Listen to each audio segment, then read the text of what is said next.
दोस्तों, जीवन में सब कुछ स्वीकार करना जरूरी नहीं होता। गौतम बुद्ध जगह जगह घूमकर उपदेश दिया करते थे और अच्छे विचारों को बांटा करते। वे लोगों के जीवन के दुखों को दूर किया करते रहते थे। उनकी बातों को सुनकर लोग बहुत खुश हो जाते, इसीलिए लोग उन्हें बहुत पसंद किया करते थे। लेकिन कुछ ऐसे भी लोग थे जो गौतम बुद्ध से ईर्ष्या करते थे। एक बार गौतम बुद्ध अपने शिष्यों के साथ भ्रमण कर रहे थे कि तभी एक व्यक्ति उनके पास आया और उन्हें उल्टी सीधी गालियां देने लगा और उन्हें ढोंगी बोला। यह सब सुन लेने के बाद भी महात्मा बुद्ध ने कोई प्रतिक्रिया नहीं दी। वे शांति और चुपचाप रहे।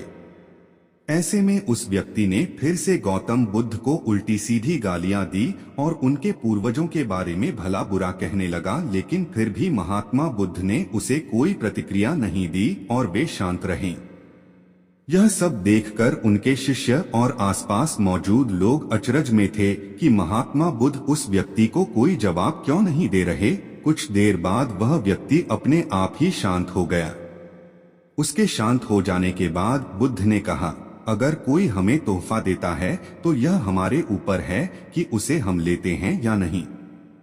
अगर हम उसे अपना लेते हैं तो वह हमारे पास आ जाता है, वहीं अगर हम उसे नहीं अपनाते तो वह उसी व्यक्ति के पास चला जाता है जिसने वह तोहफा दिया था।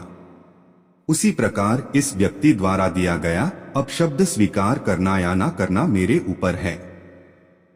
हमें कभी भी तुरंत प्रतिक्रिया नहीं देनी चाहिए। हमें हमेशा शांत होकर सही या गलत के बारे में विचार करके प्रतिक्रिया देनी चाहिए। इससे बुरी बातें टल जाती है और मुसीबतों से छुटकारा भी मिलता है।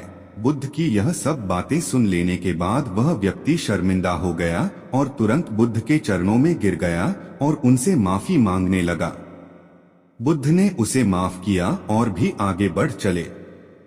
कुछ भी स्वीकार करना या ना करना हमारे ऊपर है, इसीलिए हमें जीवन के लिए अच्छी चीजों को स्वीकार करना चाहिए और वही ऐसी चीजों को अस्वीकार करना चाहिए जो हमारे जीवन के लिए अच्छी नहीं है। इस कहानी से हमें यह भी सीख मिलती है कि जरूरी नहीं कि दूसरे द्वारा किया गया अपमान सच में आपका अपमान करता हो। आप अपमानित तब होते हैं जब आप अपनी प्रतिक्रिया देते हैं। अगर आपका कोई अपमान करें तो उसे आप एक अच्छी प्रतिक्रिया दीजिए। ऐसा करने से आपका अपमान नहीं होगा, लेकिन अगर आप बुरी प्रतिक्रिया देंगे तो इससे आपका अपमान होना तय है। इसीलिए सोच समझकर प्रतिक्रिया देनी चाहिए।